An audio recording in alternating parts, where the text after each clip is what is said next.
Warren, given the incredibly tough nature of this tour, just how significant a victory is that? Something to really build on now going forward? I think there's still lots of things for us to work on. I said before the game that the most important thing was the result. We felt that we've improved in the 3 games. We thought we made we knew we started off pretty rusty. Being in New Zealand for 72 hours and then playing the first game.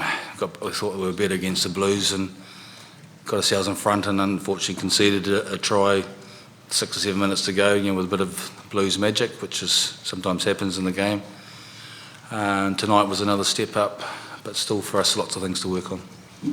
Crusaders, I think the Crusaders have averaged 37 points in games this season, so to keep them down to 3, is that even exceeded anything you or Andy Farrell could have dreamed of? And look, we felt where there was some aspects of Wednesday that we improved with defence. We know that the threats of New Zealand sides is their offloading and the ability to offload, so we've got to negate that. I thought some of our line speed today and our defence was excellent. They narrowed up. We got them quite narrow on a few occasions. That's just been time together. We've always said about, it's kind of felt like as a squad, it's almost like a club team coming together, and it's pre-season. You're getting a couple of pre-season games under your belt, and that the more time in the training paddock and the more games together, the better you'll get. And it's definitely felt like that. And we've this team that played tonight, I thought they were outstanding yesterday at training. They looked sharp. I knew there was going to be a good performance, a better performance again, because they just had that time together as a team, but more time sort of gelling together. So, but lots of things for us to work on, and the result was pretty important for us. How many individuals do you think made a really strong case for selection with that first test in mind? There's a lot. I thought the loose forwards were good. I thought our line-out was excellent. One of the pleasing aspects was we've had to have 2 injury changes with HIA in terms of Stuart Hogg and Jonathan Davies, and we coped with that. We showed some composure in that first half, being able to cope with that. And I thought the impact of guys coming off the bench gave us energy and momentum, and that's crucial at this level.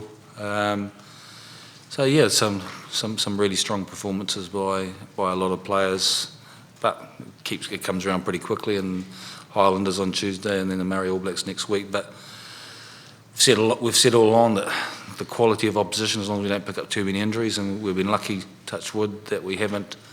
This is great preparation for us, preparing to play the best team in the world, which is the All Blacks, in a few weeks' time. Warren, can I just get your reaction to Owen Farrell's performance? Yeah, it was pretty good. I thought a couple of things he's got to. We all thought that kick went over, so I'd like to see the replay on that again, and maybe why he didn't go to the TMO to confirm that. But it was a good performance. Look, I thought Johnny Sexton did well when he came on. And we talked about at some stage having a look at that 10-12 combination. Given the experience that both of those 2 players have had, they were able to cope with that, and we haven't worked on that in training at all. And then having to move Ben out to 13 and Anthony go to 15 as well. So look, they should be pleased with that in terms of reshuffling and the combinations. And and Owen definitely had a good game. Probably for me, the most pleasing thing from his game was his kicks to touch and his touch finding. That put them under a lot of pressure, but the length of those kicks to touch. Alun Wyn, that was a pack with 6 All Blacks in it. How pleased were you with how the forwards went, and have you guys put down a marker for the Test series? I don't know about marker, but it was definitely performance born out of respect for obviously the pack they selected, and obviously the unbeaten run that they've had. So, it was a case of kick on and try and improve from the last performance we had, and we felt we've done that in parts. As Gat said, there's still plenty to improve on. We feel we let them off the hook a few times, had a couple of good drives. If we can stay in the fight a bit longer at those occasions, hopefully get more out of it. Warren, just a comment from you, please, on Conor Murray's performance from the base of the ruck and the scrum. His kicking game really controlled the second half quite well, didn't it? Yeah, it was good. It was good. We need to get up in the air and compete a bit more from our wingers. I think that we were, after Liam Williams being yellow carded last week, we're probably a little bit nervous and a bit shy on that on a couple of occasions. But I thought his kicking game and his control was excellent. And in fairness to the Crusaders, I mean, they went to, you could see the way that they were quite happy to play some territory. They've kicked a lot to us to see if they could force a turnover. And the pleasing for me, we kept our composure at that time and didn't concede a turnover to give them an opportunity to get in front of the game or to score a try and try and win it at the death. So, our game management improved again tonight. From some key individuals, and he was definitely one of them. Warren, those two HIAs, is that all they are? And is that... Yeah. You must be pleased, again, like you said, to come out with it. Yeah, they're going to be. I mean, Stuart's got quite a nasty bruise on his eye and a cut and a gash under there, and both him and Jonathan failed the HIA. So I think the return to play is a minimum 6 days. And they'll just go through the protocols for return to play. Desperately unlucky for Stuart, just because it's just... Yeah, look, he's been training well, and look, we're trying to get the ball in his hands, and for that to happen, he's caught Conor Murray's elbow, and been unlucky in that situation.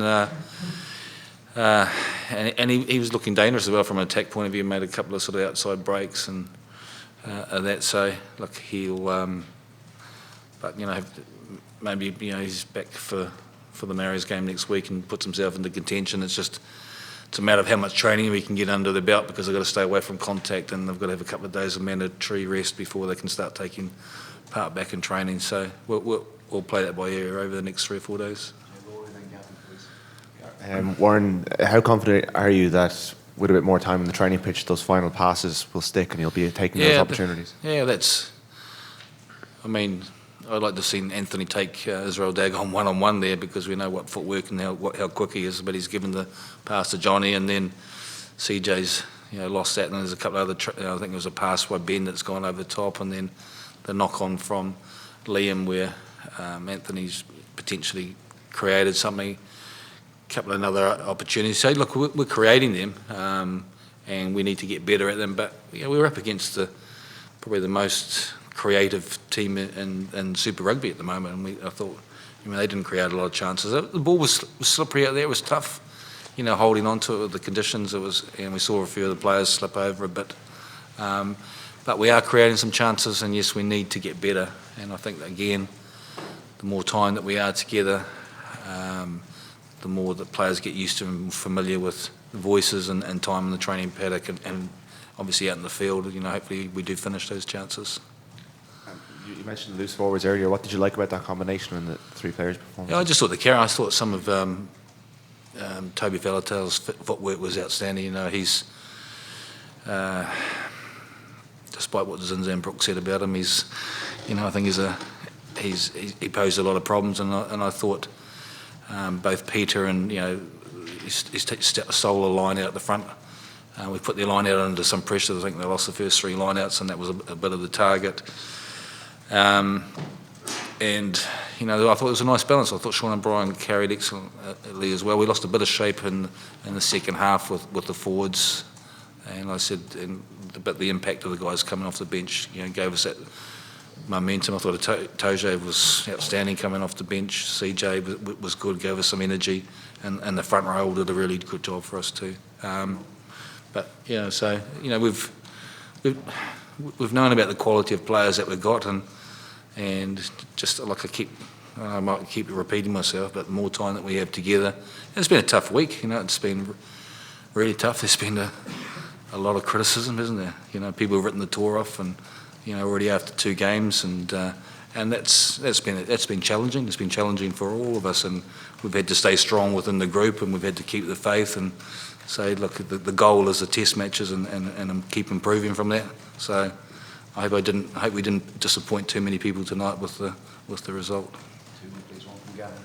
Warren, I'm just wondering if over here. Hey. If Anthony Watson has given you food for thought tonight about the fullback position? I think he did some good things, didn't he? Yeah, it's a good question. I hadn't thought of that until you just asked the question. So I will think about it. Like, he does give us some food for thought. His footwork, obviously, is a counter-attacking threat. There's probably one time when his counter-attack, we probably would have liked him to put the ball in the air and to put them back under a bit of pressure. But yeah, he's definitely got something. There was a discussion that we put him on the wing and put Liam Williams back to fullback, but he has been playing there quite a bit as with Bath in recent weeks, and he did a good job. I think we've got some options as well with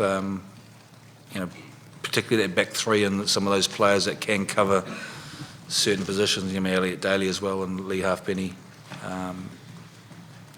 is a consideration too. So we have got lots of options. But yep, it was pleasing to see him come off the bench and have that sort of impact. Final one from now, please. Warren, given Sean O'Brien hasn't started a game since the 1st of April, how encouraged were you by his performance, and can you give us just a quick update on Sam Warburton's fitness?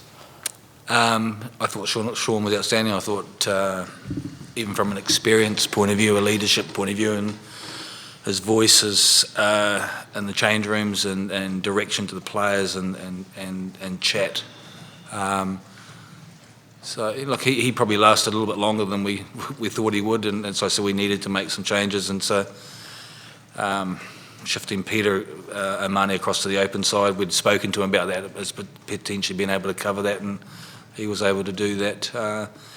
And with Sam, a lot's been made about. Sean and Peter are always going to start because that was the plan, that everyone gets to start in the first 3 games, and we'll probably give Sam a run on Tuesday. He needs some game time as well, but it was a good performance by those guys, and there's a lot of competition in the squad, and players are well aware of that. So we've laid the marker down a little bit tonight.